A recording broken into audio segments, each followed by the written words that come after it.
আমি মিডিয়ার প্রতি শ্রদ্ধা রেখে বলতে চাই, আপনারা যেভাবে নিউজটি করেছেন সামাজিক যোগাযোগ মাধ্যমে যে চট্টগ্রাম শহর পানির উপর ভাসছে, আমি চট্টগ্রাম এসে ঘুরে দেখলাম সন্ধ্যার পর থেকে চট্টগ্রাম শহর পানির উপর ভাসছে না।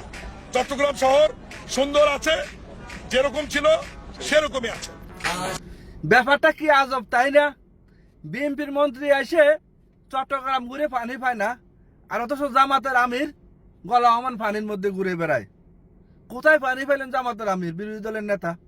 নিশ্চয় কক্সবাজার সমুদ্র সৈকতে ঘুরতেছে, হাওয়া খাইতেছে, আর ওখানকার কিছু মানুষ ওই সমুদ্রের মধ্যে ঘর বাড়ি বানাই নিছে অটোমেটিক। ওইখানে বিরোধী দলের নেতা ঘুরতেছে, আর আমাদের সরকার দলের মন্ত্রী মহোদয় পানি পায় না। চট্টগ্রাম কোনো পানি নাই। কি একটা আজব ঘটনা। সাংবাদিক সাহেব, আপনারা কোথায় দেখেন পানি? পুরা বাংলাদেশে সোশ্যাল মিডিয়াতে ছড়াই দিচ্ছেন পানি আর পানি। আমাদের মন্ত্রী মহোদয় 2 দিন যাবৎ পানি পায় না আপনাদেরকে সাথে নিয়ে। এটা কি মানি নেওয়া যায়? এ হচ্ছে বর্তমানের সরকারি দল, মন্ত্রী মহোদয়, আর ওই হচ্ছে বিরোধী দলের নেতা। এবার আপনারা মনে করেন কাকে ভালো লাগে, কার কথা সত্য, জনগণ উত্তর দিয়ে যাবেন।